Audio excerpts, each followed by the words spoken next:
তাদেরকে জান্নাত থাকবে। যারা আল্লাহ রসুলের পথকে অনুসরণ করবে না, যারা আল্লাহ দেওয়া বিধানের বিরোধিতা করবে, আল্লাহ দেওয়া বিধানের বিপরীত যারা চলবে, তাদেরকে শাস্তি স্বরূপ আল্লাহ জাহান্নাম প্রদান করবে। তা আমরা জাহান্নাম এবং জান্নাতের পথ কোনটা এটা বাতলে দিই, এটা বলে দিই। আর এই বলে দেওয়াটাই তো একজন ইমানদার মুসলমানের কাজ, এটাই তো আমাদের দায়িত্ব, এটাই তো আমাদের প্রত্যেকটা মুসলমান ইমানদার মানুষের দায়িত্ব। এটা এই কথাটা বলাটা কি আমাদের অপরাধ? এই কথাটা বলার অর্থ কি আমরা জান্নাতের টিকিট দিচ্ছি?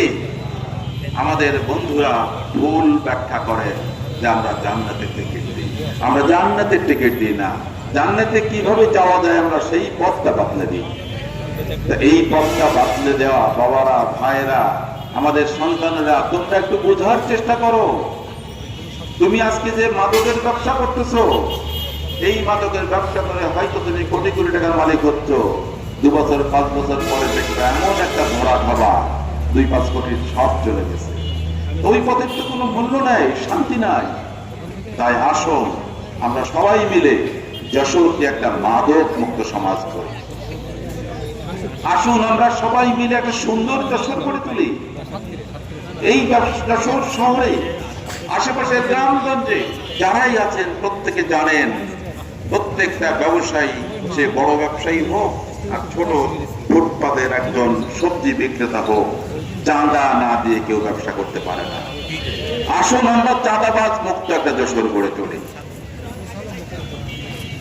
তাই আমি বলি, যশোরের মানুষ আজকে শান্তিতে বসবাস করতে চায়, শান্তিতে ব্যবসা বাণিজ্য করতে চায়।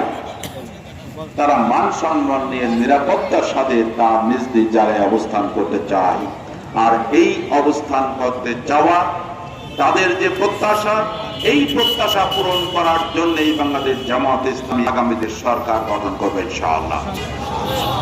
এদেশের ম্যাক্সিমাম মানুষের ন্যায় আমাদের যশোরের অধিকাংশ মানুষ এই আস্থা স্থাপন করেছে, এই বিশ্বাস জন্মেছে তাদের যে একমাত্র জামাত ইসলামী পারে ন্যায় এবং ইনসাফ ভিত্তিক একটি কল্যাণময় রাষ্ট্র গঠন করতে।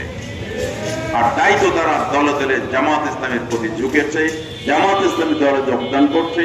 জামাত ইসলামী তারা আগামী দিনে ভোট দিয়ে এদেশের সরকার গঠনে ভূমিকা রাখার তারা দৃঢ় প্রত্যয় ব্যক্ত করছে। সম্মানিত উপস্থিতি, আপনারা জানেন আজকে যখন সারা বাংলাদেশের চিত্র এরকম, তখন আমাদের এই যশোরেও আমাদের বিপক্ষে কোনো কথা বলার মতো পয়েন্ট, কোনো যুক্তি খুঁজে না পেয়ে তারা এখন ভিন্ন পন্থা অবলম্বন করছে। বিভিন্ন এলাকায় মানুষকে ভয়ভীতি দেখানো হচ্ছে। বাবারা, তোমরা যদি এত জনপ্রিয় হও, মানুষ তো তোমাদেরকে ওয়েলকাম করবে, তোমাদেরকে বুকে টেনে নেবে।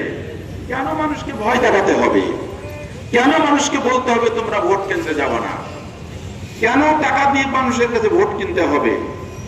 আজকে যারা টাকার বিনিময়ে ভোট কিনবে, এটা তাদের এটা পুঁজি বিনিয়োগ করছে। তারা আজকে নির্বাচনে তারা 5 কোটি টাকা খরচ করবে, পরবর্তীতে নির্বাচিত হওয়ার পরে তারা 500 কোটি টাকা উসুল করে নেবে। আজকে আপনি মনে করছেন যে আমি তো 1000 টাকা পাইছি, একটা ভোট দিয়ে দিই, কিন্তু আপনার এই 1000 টাকা বিনিময়ে সে 1 লক্ষ টাকা উঠাই নেবে। সেদিন কেন কান্নাকাটি করেন? আজকে আমাদের কাছে অনেকে বলে, ভাই আমাদের, আমি বিশ্বাস করি এখানে টাকার বিনিময়ে ভোট বিক্রি করার কোনো মানুষ এখানে নেই। যারা যেখানে আছে আপনারা সবাই তাদেরকে বুঝাবেন যে বাবারা, তোমরা টাকার বিনিময়ে ভোট বিক্রি করো না। আপনারা ফেসবুক, ইউটিউবে দেখেছেন এক নেতা বলছে, আরে ভোটের সময় তোরা ঠ্যাং ধরবি একবার, ওরা ধরবে 5 বছর ধরে তোদের ঠ্যাং পিছে পিছে করবে। তোরা এখন একবার ঠ্যাং ধরবি আর ওরা ধরবে 5 বছর ধরে। তার মানে কি বোঝাতে চাইছে? সম্মানিত এলাকাবাসী, তাই আপনাদেরকে আমরা বলতে চাই যে বাংলাদেশের মানুষ এবার যেভাবে জেগে উঠেছে, সারা বাংলাদেশে যেভাবে একটা গণজোয়ার সৃষ্টি হয়েছে, আমি কবির ভাষায় বলে কথা শেষ করবো ইনশাআল্লাহ।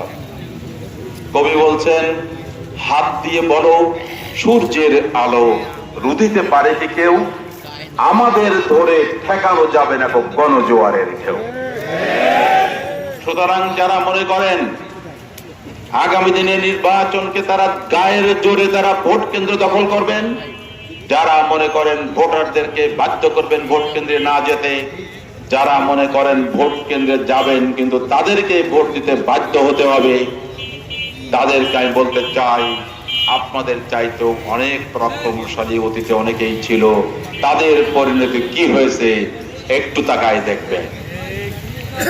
এই প্রসঙ্গে আমি আমাদের সরকার বাহাদুরের দৃষ্টি আকর্ষণ করতে চাই, বাংলাদেশের মানুষ কিন্তু জুলাই বিপ্লবের সময় সরকারের কোন অঙ্গনকে, সরকারের কোন